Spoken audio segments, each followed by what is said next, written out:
Expressões numéricas com números inteiros. Então, vamos lá. Para resolver essas expressões numéricas, é bom a gente lembrar das regrinhas de prioridade. Então, primeiro a gente resolve o que está dentro do parênteses, depois colchete, depois chaves. E a potenciação ou radiciação, a multiplicação ou divisão, a soma ou subtração. Então, vamos lá. Então, aqui a gente tem divisão e multiplicação. A gente resolve o que vier primeiro, que no caso é divisão. Então, menos 18 dividido por menos 2.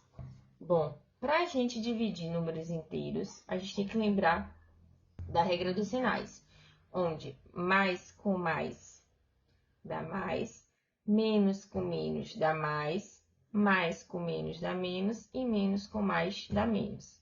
Então, para dividir os números inteiros, primeiro a gente divide os números e depois a gente divide o sinal. Então, 18 dividido por 2 dá 9. Menos dividido por menos dá mais. Então, mais 9. Vezes mais 3. Multiplicação de números inteiros. Primeiro a gente multiplica os números e depois o sinal. 9 vezes 3 dá 27. E mais vezes mais dá mais. Então, dá mais 27. Mais 27, a gente pode escrever apenas como 27, porque não é necessário colocar o sinal de mais quando é positivo, né? Só se fosse negativo que a gente deixaria o sinal de menos.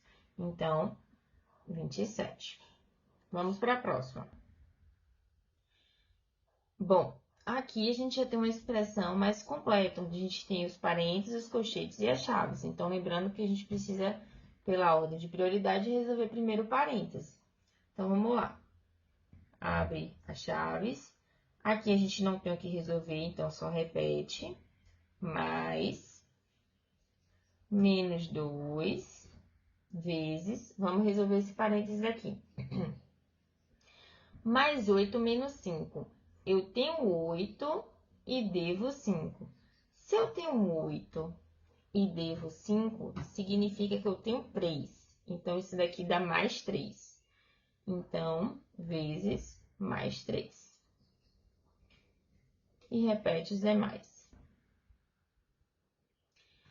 Bom, agora a gente vai eliminar esses dois parênteses aqui. Então, repete 18.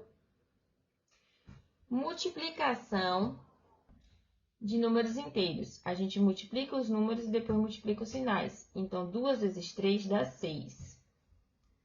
Menos vezes mais dá menos. Então, menos 6.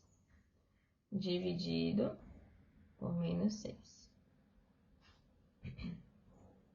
Bom, vamos lá. Continuando. Aqui, a gente precisa resolver. A gente tem uma soma e tem uma divisão. Então, primeiro a gente vai fazer a divisão, pela regra de prioridade. Então, repete esse mais. Menos 6 dividido por menos 6. Bom, divisão de números inteiros. A gente divide os números e depois que a gente faz a conta com sinal. Então, 6 dividido por 6 dá 1. Então, isso aqui vai dar 1. E menos dividido por menos, menos com menos dá mais. Então, isso aqui vai dar mais 1. Agora, a gente vai fazer o jogo de sinal para eliminar esse parênteses. Então, repete o menos 18. Mais com mais dá mais 1. Eu devo 18 e tenho 1. No final, eu vou dever mais ou ter mais? Eu vou dever. Dever quanto? 17. Então, dá menos 17.